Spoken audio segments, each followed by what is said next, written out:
So today we are going to be looking at a platformer, something like a Mario game. This is going to involve a bit of physics. There are two ways in which we can implement physics. One is to have a different kind of object. Like right now we have a simple object. We have basic properties like the position, and there are two functions here. We can have a different kind of object called physics object, and it can be inherited from object, and we can add additional properties here like friction, gravity, velocity, and other things like that.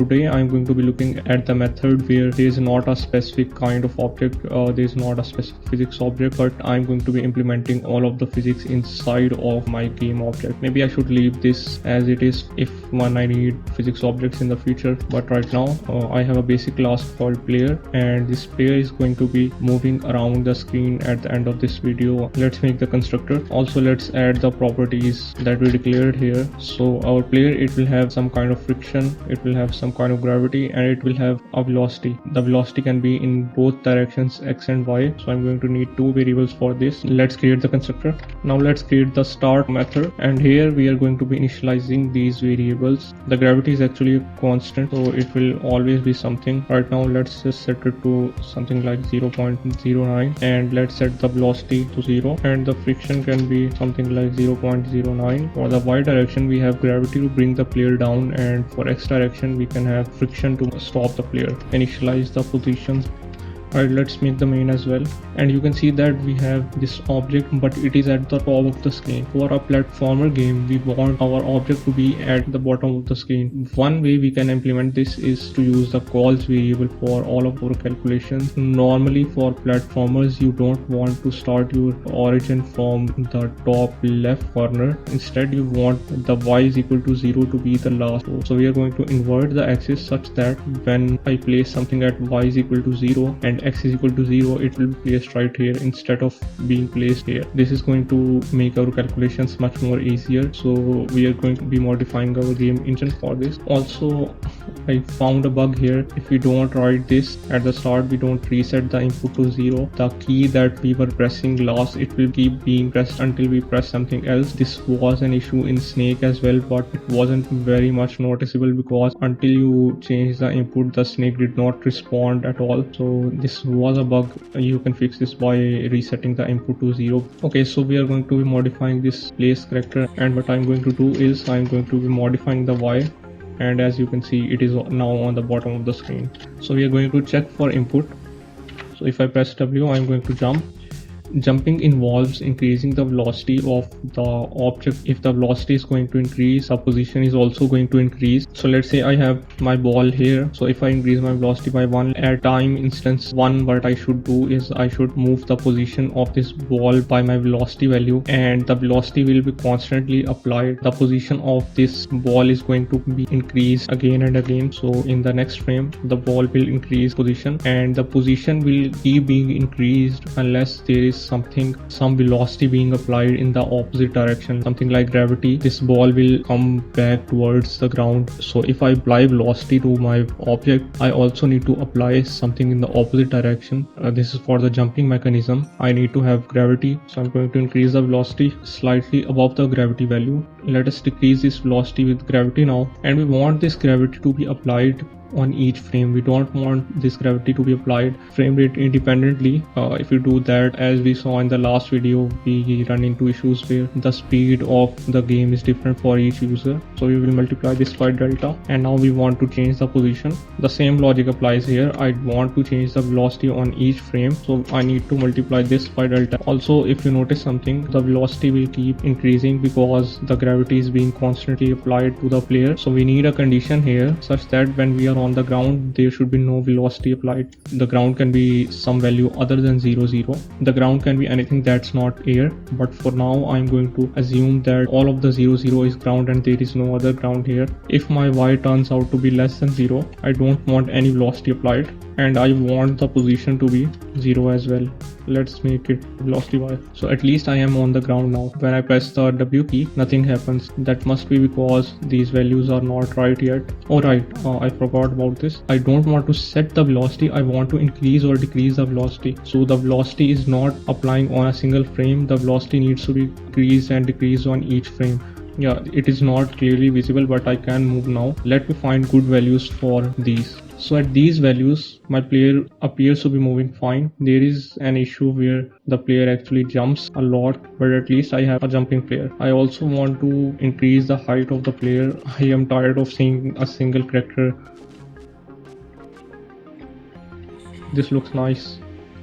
This condition here, it checks for my input of the W key. It doesn't care about whether I am already in the air or not. When I am in air, I shouldn't be able to jump. We can change the logic of this function later, but right now this is fine. If our y is 0, we are on ground, and if our y is not 0, we are not on ground. So let's convert this to on ground as well.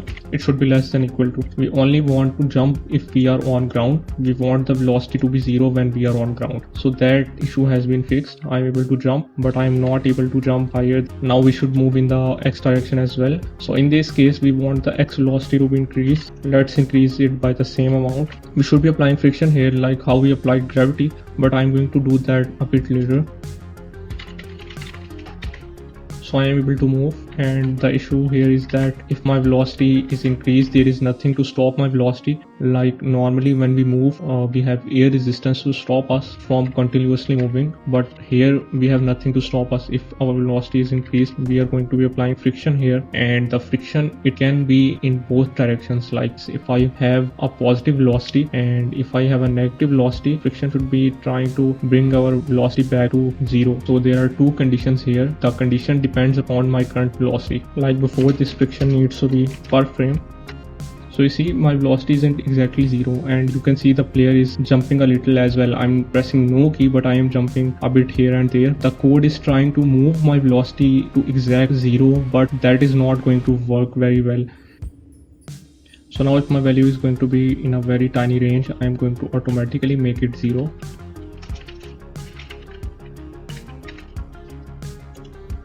So if I keep pressing the D key, I can move infinitely, and there is nothing to stop me from having too much velocity. Normally we should have a clamp function, so if my value is greater than something, it is going to be converted into exactly that, and if my value is less than something, it is going to be converted into exactly that. Let me just create it instead of talking about it. So if n is less than minimum, I'm going to return minimum. If n is greater than maximum, I'm going to return maximum. And if these both conditions are true, I'm going to return n itself. So I want to clamp the velocity between some negative value and some positive value. So let's say our value can be greater than this value and our velocity can be less than this value. So this will put a maximum cap to our velocity. So we will never have a velocity greater than this, and we will never have a velocity less than this. So as you can see, I'm able to move. So I want my player to slide a bit, so I'm going to decrease the friction. So I think this is good friction. So if you have noticed something, you can do only one thing at a single time. Like, so this is a problem with our input function. We are only accepting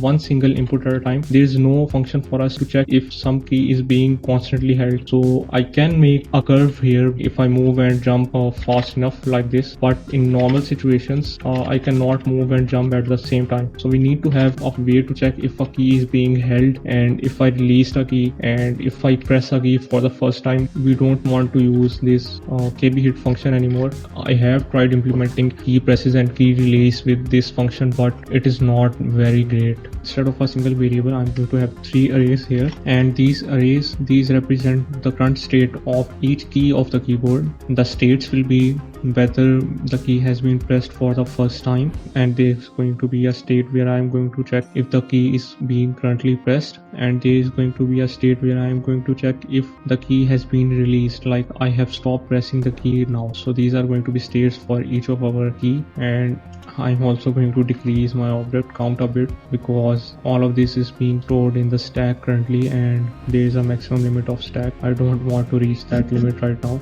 And here I'm going to change the code a bit. So now we need a function for each keyboard key. So this array key underscore pressed, this should be true only once when I hit the key for the first time. Like if I hit the key only once, this should be true for only one time, and afterwards it should be false. So I'm going to make the state for each key to be false automatically. So anything that was previously pressed, it is going to be set to false automatically. I don't want to use if conditions here right now, so I'm going to assume that every key was being pressed, and I'm going to set every key pressed to false. And I'm also going to do that for the released array.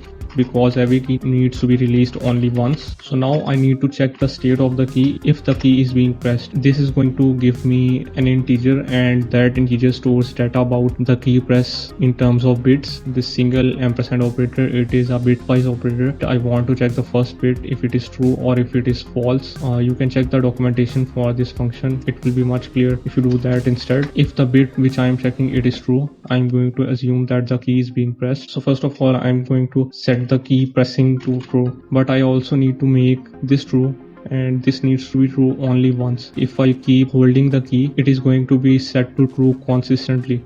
I only want to set it to true for the first time. So actually we can check for that first time by using this array. If this is true, it means that the key is already being pressed. But if this is false, it means that the key wasn't being pressed before. So if the key wasn't being pressed before, only then I want to set this to true. Afterwards, this is going to be set to true as well. So if I keep holding the key down, this condition won't run and this won't be set to true again. Since this is being set to false here, this should become true only once when I first press the key, and afterwards it shouldn't be pressed at all. And I'm going to have else here, where I'm going to make sure that the key isn't being pressed. And like before, I need to set the key release to true, but this key release needs to be true only once. So if I write it in else here, it will actually stay true for whenever the key isn't pressed. I only want this to be true when I release the key. So I can actually check when I stop pressing the key by using the array key underscore pressing. So if I was pressing the key previously, I am trying to stop pressing the key. I also want this to be true once, so that this can be checked if I have released a key. So this is going to be true only once when I stop pressing a key, and afterwards it is going to be false forever. It stays true only once. This should give us a better control on our input. I'm going to modify this function now as well. Instead of having a single function here, I'm going to have 3 functions now. And maybe I should have conditions to check whether this key is inside this array as well to avoid runtime errors. This should be fine now. I'm going to modify these functions as well. Right, so we have lost the luxury of using WSAD. We are going to use the labels that the library has provided us. You should see the documentation for the function to know what key corresponds to what number. So I'm going to set W as D7, and I'm going to modify this as well now.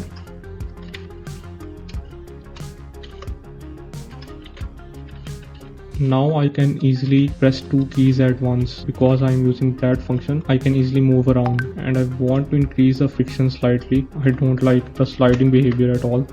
I think this is all for now.